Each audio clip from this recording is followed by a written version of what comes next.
Hello everyone, welcome back to my channel. তো আজকে কোথায় যাচ্ছি বলো তো? আজকে যাচ্ছি বাবার কাছে। আজকে 17ই শ্রাবণ, তাই বাবার কাছে পুজো দিতে চলে এসেছি। আমি আর আমার বর দুজনে মিলেই আজকে আমরা পুজো দেবো। তো সেই কারণে আমি মন্দিরে চলে এসেছি। দেখো মন্দিরটা বাবাকে পুরো সবাই ভরিয়ে দিয়েছে, তো আমিও পুজো দেওয়া শুরু করে দিয়েছি। এইবারে বাবাকে অর্পণ করব আমি ঘি ঘি এবং মধু দেব, তারপরে দই দেব, দিয়ে ভালো করে, এই যে দেখতেই পাচ্ছ দই দিচ্ছি, তো দিয়ে ভালো করে বাবার মাথায় মাখিয়ে নেব। এবং তো পুরো শিবলিঙ্গটাকে মাখিয়ে নেব। দেখতেই পাচ্ছ এই যে বাবাকে ভালো করে মাখিয়ে নিচ্ছি।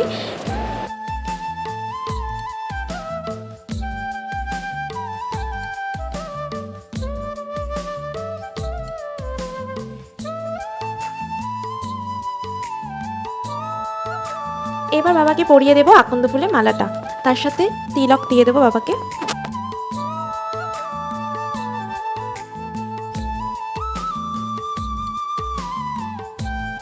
তো ফাইনালি তিলকটা আমি মনের মতো কাটতে পেরেছি, আর আমার খুব পছন্দ হয়েছে তিলক কাটাটা।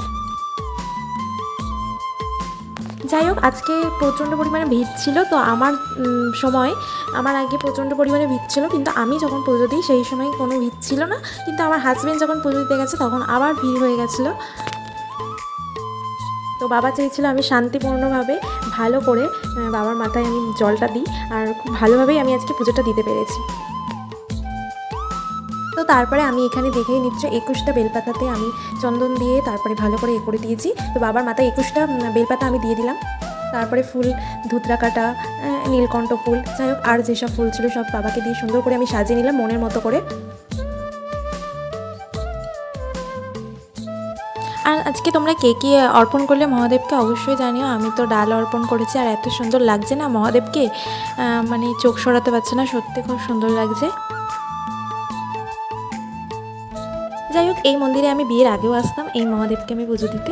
তো বিয়ের প্রথম বছরেও আমি এই মন্দিরে এলাম মহাদেবকে পুজো দিতে।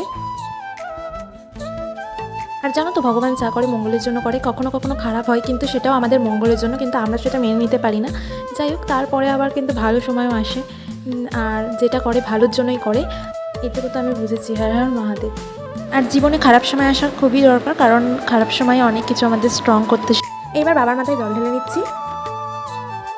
সবাই কমেন্টে হর হর মহাদেব লিখতে একদম ভুলো না, তো সবাই কমেন্টে হর হর মহাদেব বলে যাও।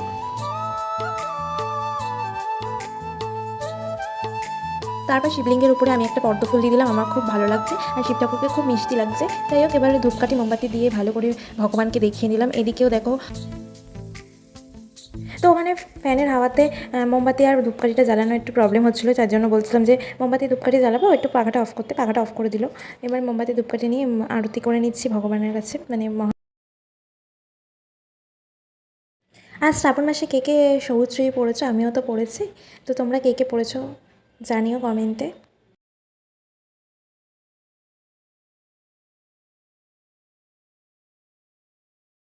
এদিকে মহাদেবের মূর্তিটা এত সুন্দর, আর চোখ দুটো যেন মনে হচ্ছে যে জীবন্ত একটা মহাদেব এসে বসে আছে, এত সুন্দর লাগছে।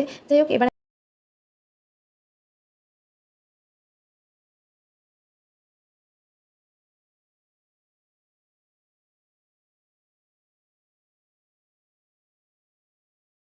আমি এবার কর্পূর জ্বালিয়ে একটু আরতি করে নেব বাবার কাছে। তো এই যে বাবার কাছে কর্পূর জ্বালিয়ে আরতি করে নিচ্ছি।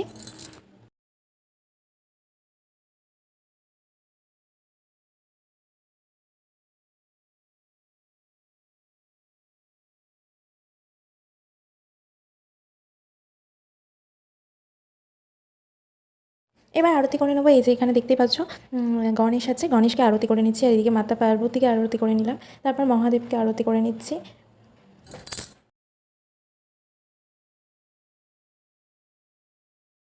তো সবাই কমেন্টে হর হর মহাদেব লিখে যাও।